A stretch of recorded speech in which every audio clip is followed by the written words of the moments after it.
Salam sejahtera bagi kita semua. Salam. Saya bersyukur kepada Tuhan karena Dia adalah Bapa yang sangat baik, yang sudah menolong, menjaga, memelihara kita sampai hari ini kita bisa datang hadir di dalam ibadah raya. Ini merupakan sebuah kemurahan Tuhan, kasih Tuhan yang sungguh ajaib. Hari ini kita memperingati akan hari kematian Tuhan, saudara ya. Ini yang biasa istilahnya adalah Jumat Agung ya. Kalau tadi malam itu adalah peringatan perjamuan malam. Semalam sebelum Yesus disalibkan, itu tadi malam. Yang biasanya umat Katolik punya istilah itu disebut dengan Kamis Putih. Nah, itu sebabnya tadi malam kita mengadakan beston di tempat ini. Dan saya sudah menyampaikan firman Allah yang penting yang ada hubungannya dengan perjamuan malam itu. Ya, yaitu pesan terakhir yang disampaikan oleh Tuhan Yesus di perjamuan malam. Dan Tuhan mau di dalam pesan itu kita anak-anak Tuhan harus saling mengasihi. Haleluya. Nah, pagi hari ini kita merayakan kematian Tuhan ya, memperingati kematian Tuhan. Bukan berarti Tuhan mati sehingga orang mesti pakai baju hitam dan lain sebagainya. Tidak, saudara. Ini memang seragam hitam karena memang menyesuaikan. Tetapi bukan berarti kita bersedih di hari kematian karena Yesus mati. Tidak, saudara. Yesus sudah bangkit 2000 tahun yang lalu. Kita tinggal memperingati kematiannya. Kenapa kita harus memperingati? Karena kematian Tuhan itu merupakan sebuah gong. Di mana orang-orang yang tadinya berdosa yang harus masuk neraka. Kita berpindah jalur ke jalur yang menuju kepada kehidupan yang kekal. Haleluya. Itu karena kematian Tuhan. Kalau Yesus tidak mati di kayu salib, saudara, kita ini hidup sia-sia di dunia. Kita hanya hidup 70-80 tahun. Kemudian mati dan masuk neraka. Jadi kita lahir itu sia-sia. Lebih baik lahir sudah. Kalau mau pakai istilah itu. Kalau Yesus tidak mati di kayu salib. Tetapi kita bersyukur Yesus mati di kayu salib. Dia menebus dosa setiap kita. Sehingga kita setiap pribadi punya pengharapan untuk hidup kekal selama-lamanya di surga. Haleluya. Itu sebabnya Bapak Ibu Saudara sekalian, di hari ini, di Jumat Agung ini, di mana kita memperingati akan kematian Tuhan, kita akan belajar satu bagian firman Allah yang sangat penting, yang saya percaya ini ada di dalam Alkitab karena Tuhan punya maksud khusus dan maksud tertentu bagi setiap umat-umat Tuhan, agar supaya ketika kita hidup sesuai dengan firman Allah, Tuhan akan menepati janji-janjinya di dalam kehidupan kita. Nah, Bapak Ibu Saudara sekalian, kita tahu bersama bahwa Tuhan Yesus itu ketika selesai perjamuan malam, ya, itu kalau kita peringatkan itu yang tadi malam itu ya. Sesudah perjamuan malam, Tuhan Yesus bersama murid-muridnya itu pergi ke sebuah taman di luar kota Yerusalem yang disebut dengan Taman Getsemani. Bersama murid-muridnya itu ketika Yudas sudah meninggalkan perkumpulan mereka. Jadi sekali lagi di dalam perjamuan malam itu Tuhan Yesus memperingati Yudas. Ya, kemudian dia memperingati Petrus dan dia memberikan pesan terakhir, yaitu supaya mereka saling mengasihi. Nah, selesai perjamuan malam itu mereka pergi ke taman Getsemani namanya. Itu tidak jauh. Kalau saudara pergi sekarang ke Yerusalem, taman itu sudah di tengah-tengah kota. Tapi dulu di zaman ini, taman itu masih di luar kota. Catatan firman Allah itu sepanjang seperjalanan Sabat. Nah, jadi mungkin dari kota itu sekitar 500 sampai 600 meter. Jadi tidak jauh taman itu dari kota Yerusalem. Di zaman itu. Kalau sekarang sekali lagi, kalau saudara pergi ke Israel, ke Yerusalem, dia sudah ada di tengah-tengah kota. Ini taman itu. Nah, ketika mereka sampai di sana, Di dalam cerita selanjutnya Yesus merasa sangat sedih. Ya. Itu sebabnya dia memanggil 3 murid utama. Itu yang disebut kalau istilah politik itu ring satunya Yesus. Yaitu Simon, Yohanes, dan Yakobus. Ini 3 murid utama Tuhan Yesus. Tuhan punya 12 murid, ya. Punya 12 murid, tetapi dia punya 3 murid utama. Kemudian dari 3 ini ada 1 yang paling mengasihi Yesus, yaitu Yohanes. Nah, jadi dari 11 rasul yang tersisa, karena Yudas sudah mati, bunuh diri karena dia menjual Yesus. Dari 11 rasul ini, itu 10 mati syahid sudah. Ada yang digergaji, ada yang disalib, ada yang dipancung lehernya, ada yang siksa sampai mati. Ini 10 rasul yang lain. Sementara Yohanes, saudara, itu mati secara normal. Kalau saudara punya uang dan jalan-jalan ke Turki dan Yunani, sana ada jejaknya Yohanes. Karena Yohanes itu menjadi gembala di yang sekarang disebut dengan ada 7 sidang situ ya. Tapi yang tersisa sekarang itu adalah Smyrna, jemaat Smyrna. Yang sekarang kalau istilah yang di sekarang ini namanya Izmir. Jadi kalau saudara suka ke Turki, itu ada satu sidang yang masih ada. Itu Izmir, yang di Alkitab itu namanya Smyrna. Itu Izmir. Itu masih ada. Walaupun jumlahnya sangat sedikit. Orang Kristen di Turki itu hanya sekitar, kalau saya tidak salah kemarin dibilang 4%. 4% Kang. 4% saja orang Kristen di Turki. Padahal 7 sidang yang ada di Wahyu itu di Turki. Sampai guide yang antar kita jalan-jalan menjelaskan semua tentang Wahyu itu orang Islam. Orang Muslim. Dia yang jelaskan. Kita bilang, dia lebih tahu dari orang. Gitu ya. Dia yang jelaskan. Orang Kristen itu habis di sana. Tinggal 4%. Nah, Yohanes itu salah satu penggembalanya itu Smyrna. Dan dia pernah dibuang ke Pulau Patmos, itu di Yunani, saudara ya. Sekarang ada wisatanya itu ya.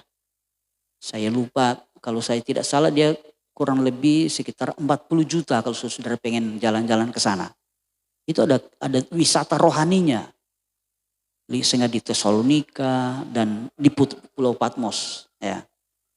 Nah, Yohanes itu dia juga sebenarnya akan dibunuh waktu itu ya. Dia digoreng di sebuah kuali yang besar tetapi tidak mati. Karena mujizat Tuhan saya percaya. Kemudian diangkat dan dia dibuang di Pulau Patmos. Pulau Patmos waktu itu tidak berpenduduk. Dan itu cukup jauh saudara. Dari Yunani itu cukup jauh. Mungkin bisa jaraknya dari Manado sampai Talaut. Itu pulau tersendiri, terpencil di tengah-tengah Laut Tengah. Ya. Dan itu pulau yang sangat gersang karena di situ banyak batu bara. Biasa saudara kalau sebuah lokasi dan ada batu baranya, itu pohon tidak banyak saudara ya. Jadi pohon cuma satu-satu. Itu sebabnya Pulau Patmos itu sangat tandus. Dan saudara, Yohanes ini dibuang ke sana. Dibuang ke Pulau Patmos. Sendirian di tanah yang tandus. Tidak ada makanan. Tetapi saudara apa yang terjadi? Dia juga selamat dari sana. Saya percaya itu karena rencana Allah yang besar. Jadi saudara kalau belum mau mati, kan mau mati. Biar orang rencana mau bunuh. Bayangkan sogoreng saudara. Sogoreng. Kemarin saya dengar berita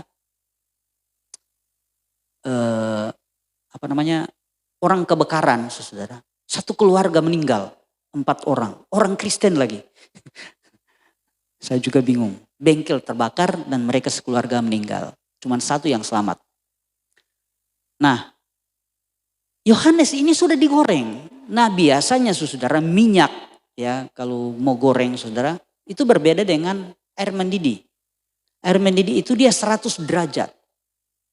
100 derajat itu mendidih.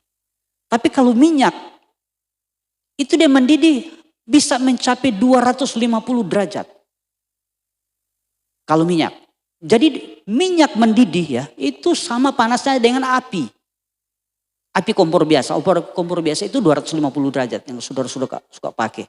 Malah yang kompor sumbu itu cuma 200 derajat sebenarnya. Kalau kompor gas itu bisa 250. Nah minyak itu bisa mencapai 250 derajat. Artinya orang pasti mati di panas yang segitu. Tapi ketika Yohanes dicemplungin dikasih masuk di dalam minyak yang mendidih, nyanak mati. Menurut sejarah, sampai DP kulitnya tak kubas. Padahal orang tersirani air panas bisa melepuh, betul ya? 100 derajat bisa melepuh. Ini 200 derajat lebih. Tidak mati. Karena Tuhan punya rencana. Itu sebabnya saya bilang begini, umur kita itu di tangan Tuhan. Dulu waktu zaman-zaman corona, kita bilang umur di tangan Tuhan. Soalnya adik saya yang di Manado itu takut sekali dengan corona. Tiap orang mau berjalan, dia langsung komando. Pakai masker. Habis pulang berjalan, dia cuci tangan, mandi, keramas. Ketat sekali sudah disiplin. Karena takut kena corona. Kita bilang begini, torang pe umur bukan di tangan corona. Torang pe umur di tangan Tuhan. Tuhan yang menentukan kita kapan meninggal. Bukan juga di sakit jantung. Saya 2020 kena serangan jantung sudah.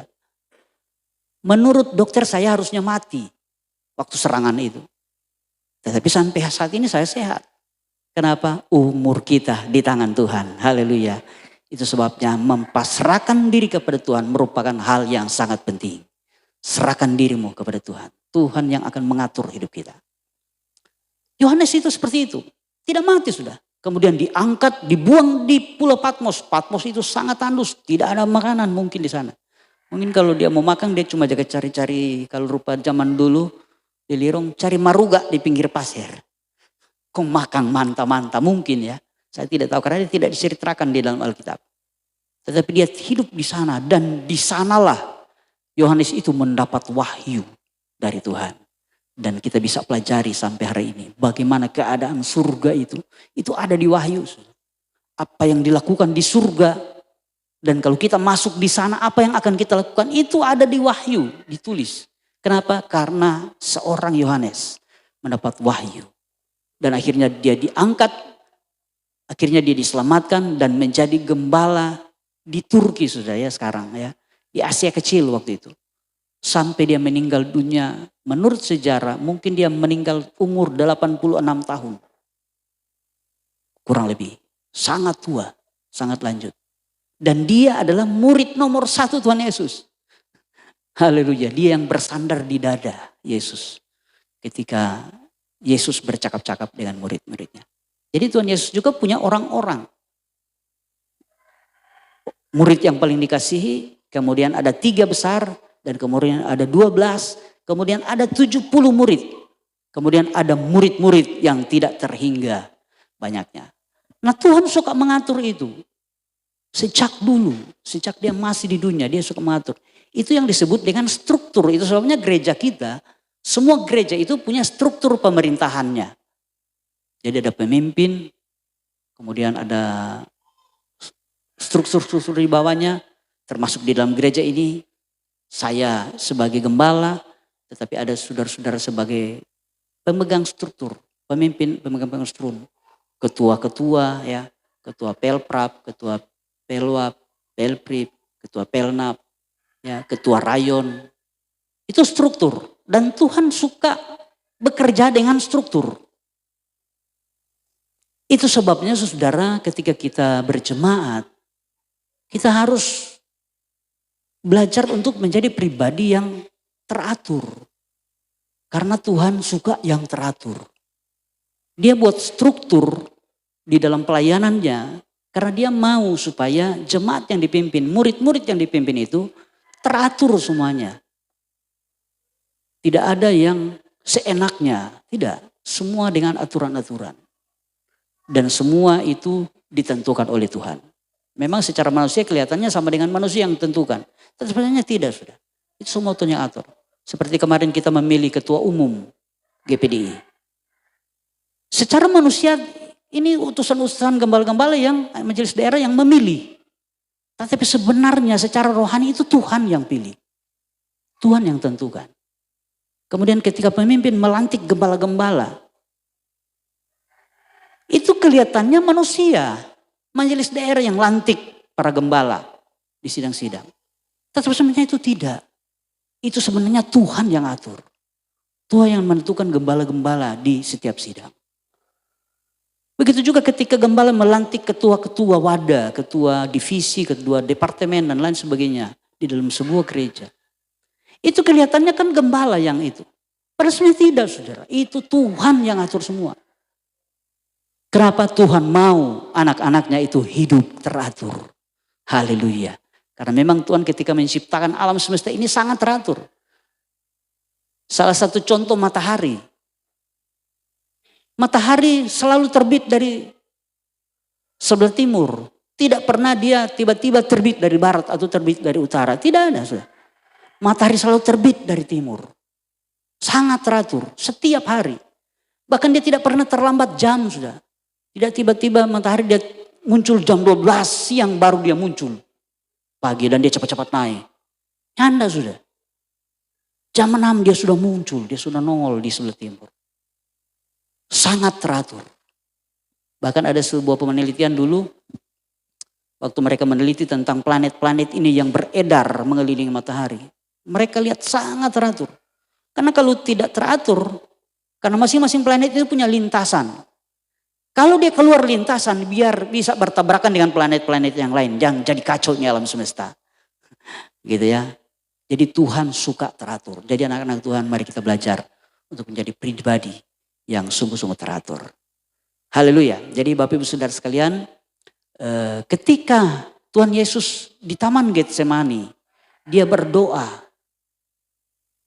Dia bilang sama bertiga ini, yang kaki tangannya ya, Simon, Yohanes dan Andreas.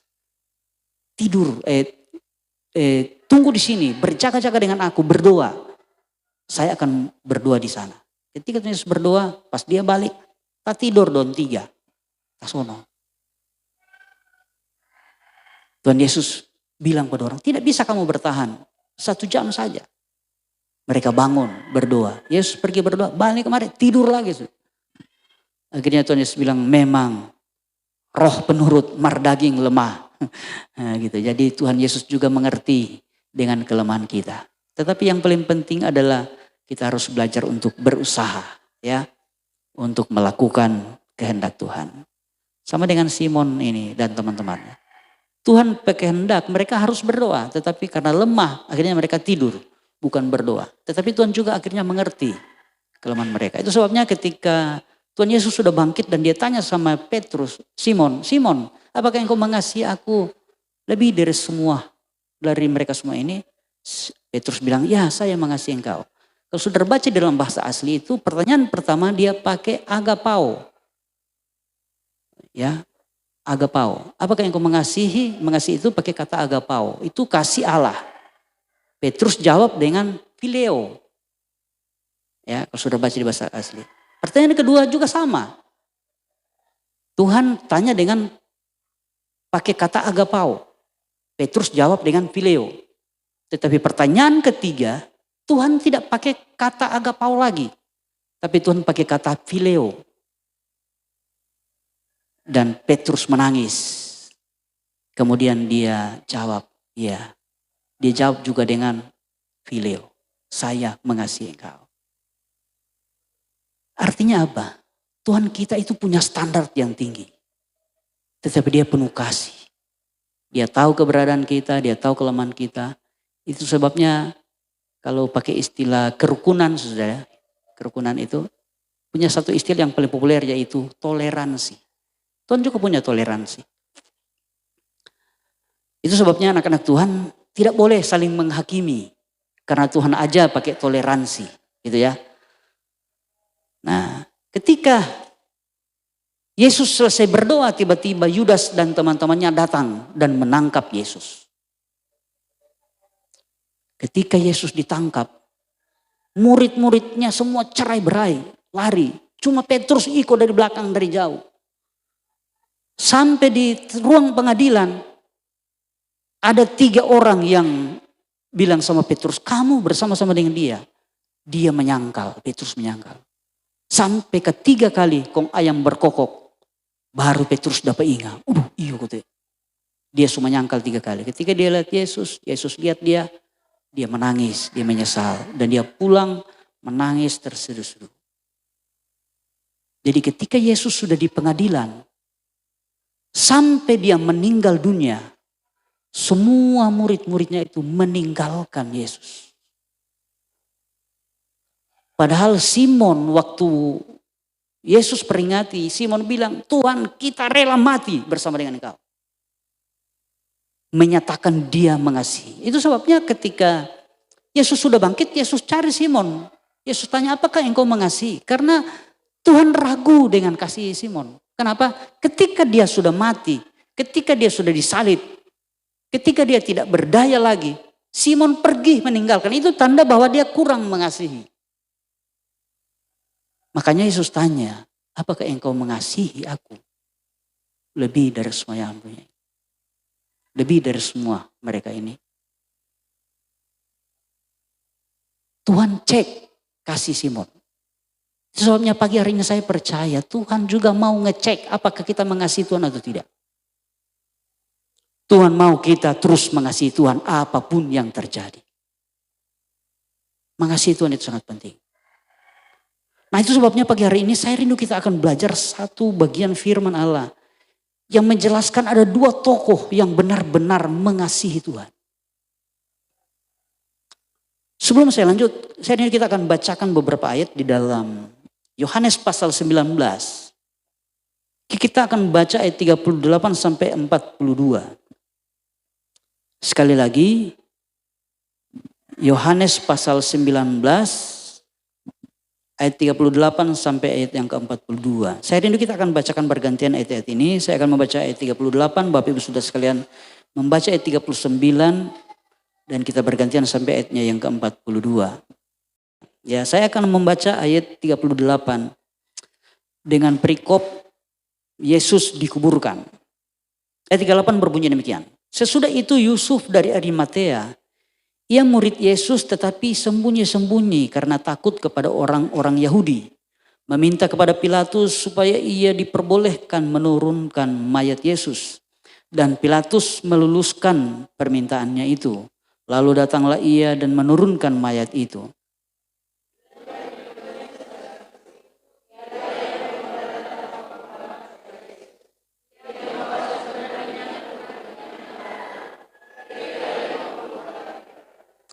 Mereka mengambil mayat Yesus, mengapaninya dengan kain linen dan membubuhinya dengan rempah-rempah. Menurut adat orang Yahudi bila menguburkan mayat.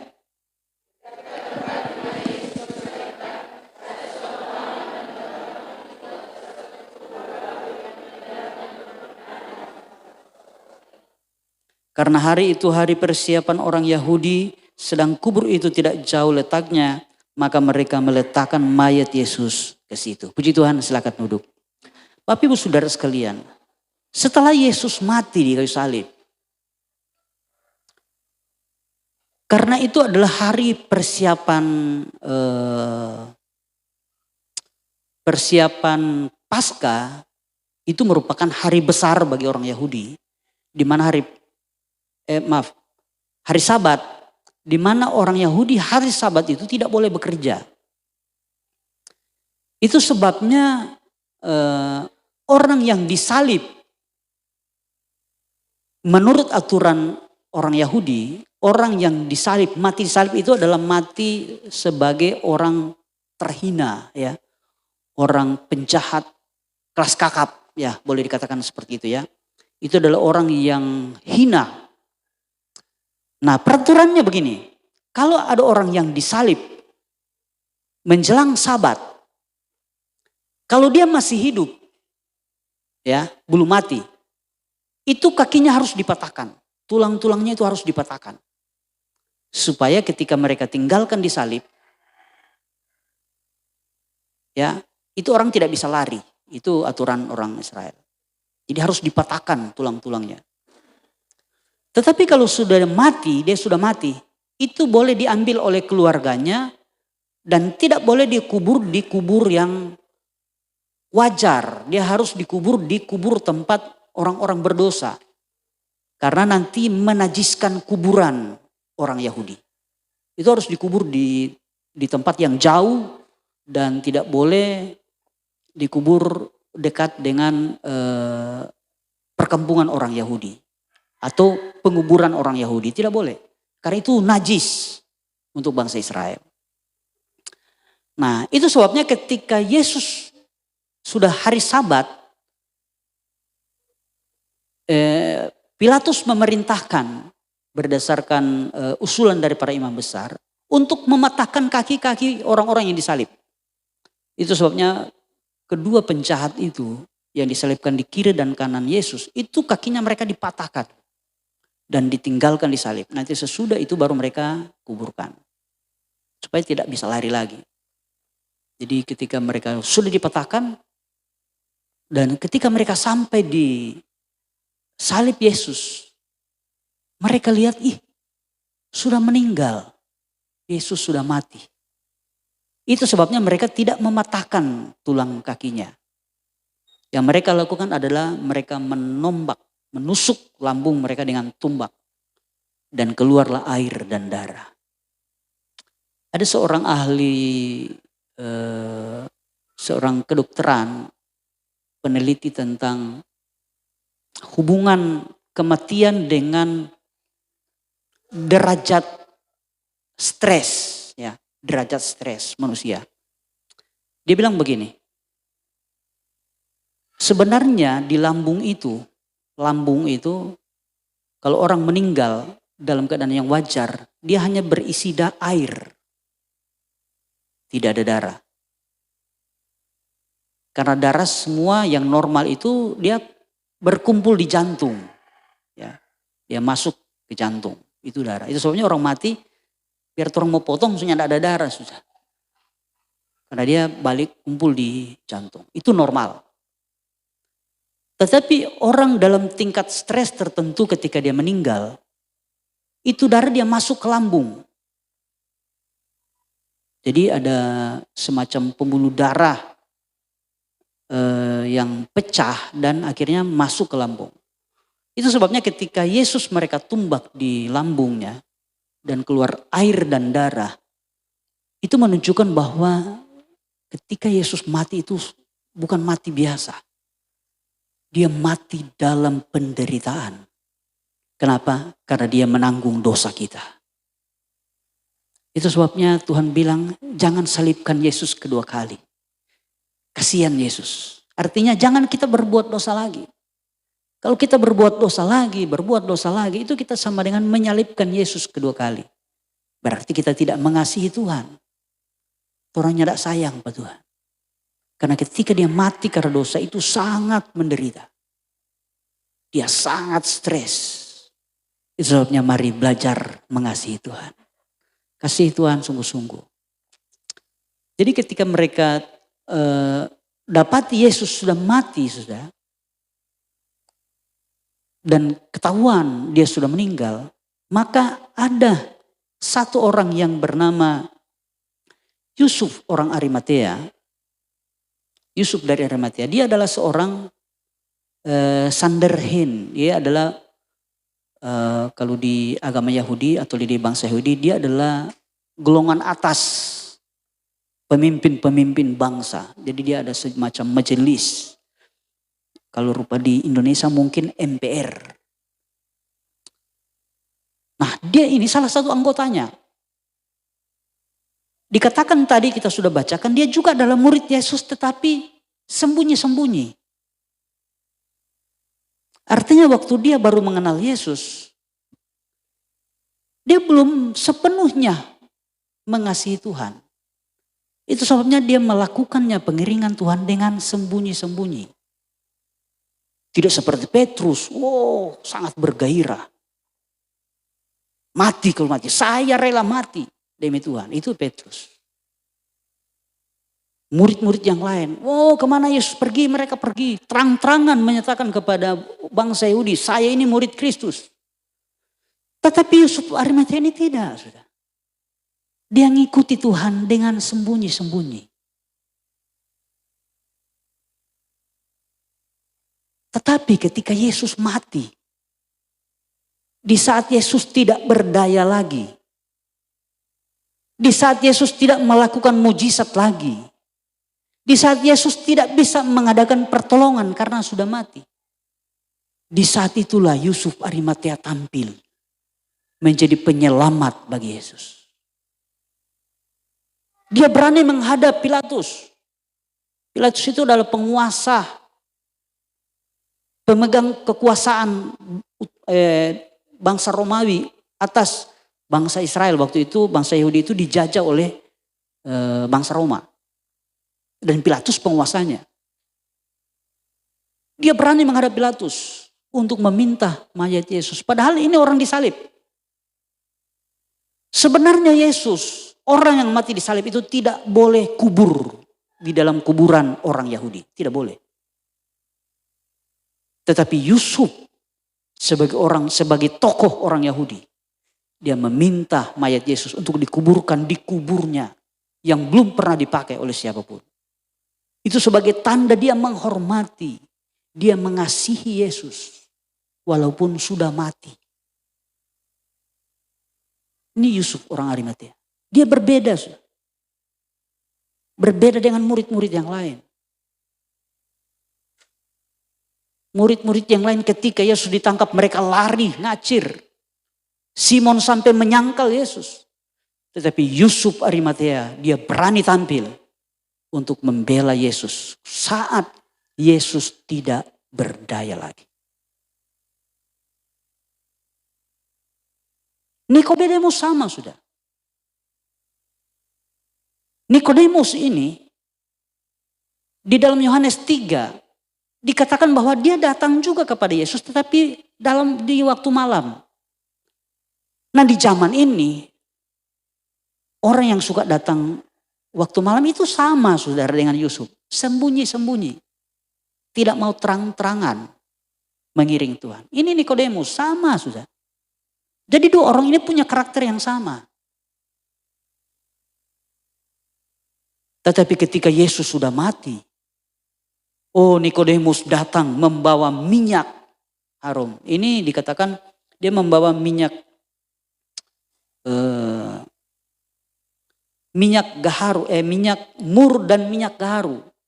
Saudara tahu di zaman ini minyak mur dan minyak gaharu itu setara dengan emas. Jadi membeli minyak gaharu dan minyak mur ini itu setara dengan logam-logam mulia zaman itu. Malah lebih mahal. Dan biasa minyak mur dan minyak gaharu itu dipersembahkan bagi raja. Bukan bagi rakyat biasa. Jadi Nikodemus memperlakukan Yesus itu sebagai rajanya. Padahal Yesus sudah mati. Dia membawa minyak gaharu itu beratnya 50 kati. Kati itu adalah timbangan untuk persembahan dan untuk raja-raja. Itu kati. Ya, kalau untuk masyarakat umum mereka pakai sikal. Jadi kalau kati itu timbangan khusus untuk raja-raja. Timbangan untuk persembahan kepada Tuhan. Ya, jadi kalau umat Tuhan waktu itu mau bawa emas di Ka'bah Allah, itu timbangannya itu kati, bukan sikal. Ya, cuma karena sikal itu adalah timbangan umum, akhirnya bisa juga dipakai. Tetapi sebenarnya kalau kati itu lebih spesifik, lebih khusus. Nah, Nikodemus ini, saudara, yang tadinya diam-diam datang kepada Tuhan, ketika Yesus mati, dia membawa minyak yang mahal. 50 kati. Itu kalau saudara, kalau kita pakai timbangan sekarang itu kira-kira beratnya sekitar 12.500 gram. Nah, saudara, kalau saya kasih kali dengan berat harga emas. Karena minyak-minyak ini zaman itu dia setara dengan logam mulia. Jadi kalau emas umpamanya harganya 500.000 1 gram. Itu bisa mencapai 6 miliar. 6 miliar 250 juta rupiah harganya kalau dihargai sekarang. Itu bukan uang sedikit sudah. Mau kasih apa orang mati? Ini luar biasa. Kenapa? Karena Nikodemus menganggap Yesus itu adalah rajanya. Dia menganggap Yesus itu layak untuk menerima persembahan yang mahal. Itu dia membawa minyak yang mahal harganya. Ini Nikodemus. Nah, ini yang saya katakan tadi. Dua tokoh ini sangat berbeda dengan tokoh-tokoh Alkitab yang lain. Murid-murid yang lain. Ketika Yesus baru ditangkap, belum mati saudara.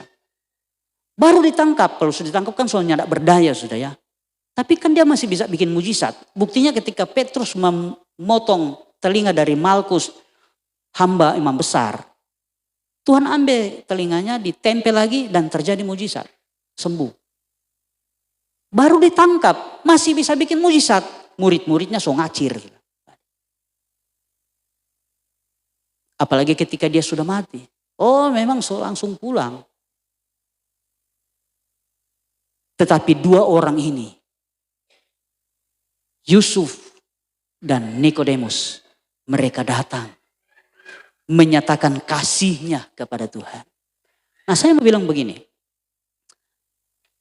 Sebenarnya ini yang Tuhan rindukan dari kehidupan anak-anak Tuhan. Ketika kita mengasihi Tuhan, walaupun lambat, tetapi grafik kasih kita itu harus terus menanjak. Tidak boleh turun. Dua orang ini memiliki kasih yang menanjak. Tadinya sembunyi-sembunyi. Tetapi semakin hari semakin mengasihi Tuhan. Semakin hari semakin mengasihi Tuhan. Akhirnya mereka terang-terangan menunjukkan bahwa mereka mengasihi Tuhan. Grafik kasihnya naik. Apakah kasihmu naik turun atau menurun? Kalau naik turun masih bagus susah. Tapi kalau menurun, dulu bersemangat, oh api-api dulu. Saya mau dengar cerita kesaksian dari anak-anak Tuhan dulu. Oh pergi Kalongan biar berjalan kaki. Karena mengasihi Tuhan. Wah. Sekarang sodeng oto mau pergi di Alude. Malas. Grafiknya menurun. Mengasihi Tuhan, Tuhan mau kita punya kasih yang punya grafik yang terus menanjak. Semakin hari semakin mengasihi Tuhan. Dan orang yang memiliki kasih seperti ini, walaupun Tuhan tidak tolong, dia akan terus mengasihi Tuhan. Ini Nikodemus dan mereka tidak butuh. Mereka datang bawa mayat Yesus. Yesus tidak bisa membuat mujizat lagi waktu itu. Dia sudah mati, dia tidak berdaya lagi. Tetapi mereka menunjukkan kasih mereka kepada Tuhan. Apakah ada di antara saudara nanti Tuhan bukan mujizat baru engkau datang di gereja. Haleluya, haleluya. Ketika Tuhan tidak jawab doamu 5 tahun. Engkau langsung mundur dari gereja dan tidak datang untuk memuliakan Tuhan. Artinya kasihmu menurun. Tuhan tidak mau anak-anak Tuhan memiliki kasih yang menurun. Tuhan rindu kita punya kasih yang semakin hari semakin mengasihi Tuhan. Semakin hari semakin mengasihi Tuhan. Kalau kita punya kasih seperti itu, haleluya. Maka janji-janji Allah saya percaya itu ya dan amin. Kita akan alami sudah. Karena semua janji berkat yang besar di dalam Alkitab hanya mereka yang mengasihi Tuhan. Orang yang tidak mengasihi Tuhan, tidak ada janji yang spektakuler dalam hidupnya. Itu sebabnya engkau boleh koreksi hidupmu. Mungkin dulu engkau berapi-api. Setia. Biar ujang-ujang datang beston.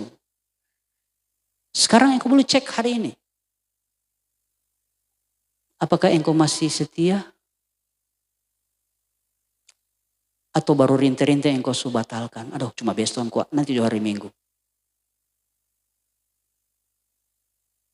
Itu tanda-tanda kasih yang menurun. Mari kita bangkit lagi. Haleluya. Ketika engkau mengingat kematian Tuhan. Mari bangkit lagi. Jadi pribadi yang mengasihi Tuhan. Haleluya. Saya percaya ketika engkau memperingati kematian Tuhan. Engkau ingat, engkau sudah dikasihi oleh Tuhan. Saya tidak bisa balas. Engkau kasih 1 miliar di pembangunan gereja tidak bisa membalas akan kasih Tuhan. Kasih Tuhan hanya bisa dibalas dengan kasih-Mu kepada Tuhan. Ketika engkau mengasihi Tuhan, itu artinya engkau bisa membalas akan kasih Tuhan. Karena kasih itu harus dibalas dengan kasih. Jadilah seperti Yusuf dan Nikodemus yang memiliki kasih yang terus menanjak. Sampai di titik tertentu walaupun Tuhan tidak melakukan apa-apa bagi hidup mereka. Mereka tetap mengasihi Tuhan. Haleluya. Saya percaya pagi hari ini ketika engkau mengerti akan firman Allah. Mari bangun hubungan kembali dengan Tuhan. Berkomitmenlah di hadapan Tuhan. Katakan kepada Tuhan, Tuhan mulai hari ini saya akan mengasihi engkau. Apapun yang akan terjadi. Saya ditolong atau tidak ditolong. Saya akan terus mengasihi Tuhan. Haleluya. Saya percaya hidup kita akan menjadi hidup yang luar biasa. Haleluya. Karena sekali lagi janji berkat yang ajaib itu hanya bagi mereka yang mengasihi Dia. Engkau boleh baca di dalam 1 Korintus pasal 2 ayat 9. 1 Korintus 2 ayat 9 dikatakan begini. Tetapi seperti ada tertulis. Apa yang tidak pernah dilihat oleh mata dan tidak pernah didengar oleh telinga. Dan yang tidak pernah timbul di dalam hati manusia. Semua yang disediakan Allah untuk mereka yang mengasihi Dia. Haleluya. Itu artinya mengasihi Dia. Mengasihi Tuhan. Itu adalah poin yang sangat penting. Untuk menerima janji-janji Allah yang ajaib. Puji Tuhan. Saya tidak akan banyakkan firman Allah. Saya tibakan di sini. Mari siapkan hidupmu. Kita akan menerima perjamuan Tuhan. Sebagai tanda kita memperingati akan kematian Tuhan. Dan percayalah. Tuhan mati di kayu salib. Hanya untuk menebus dosa kita. Karena Dia mengasihi kita. Dia sangat mengasihi kita. Kita tidak dapat membalas akan kasih Tuhan. Selain kita mengasihi Dia. Kasihilah Tuhan dengan sungguh-sungguh. Dan semakin hari semakin mengasihi Dia. Saya percaya Tuhan akan menolong dan memberkati kita. Serta mengenapkan janji-janjinya yang ajaib dalam kehidupan kita.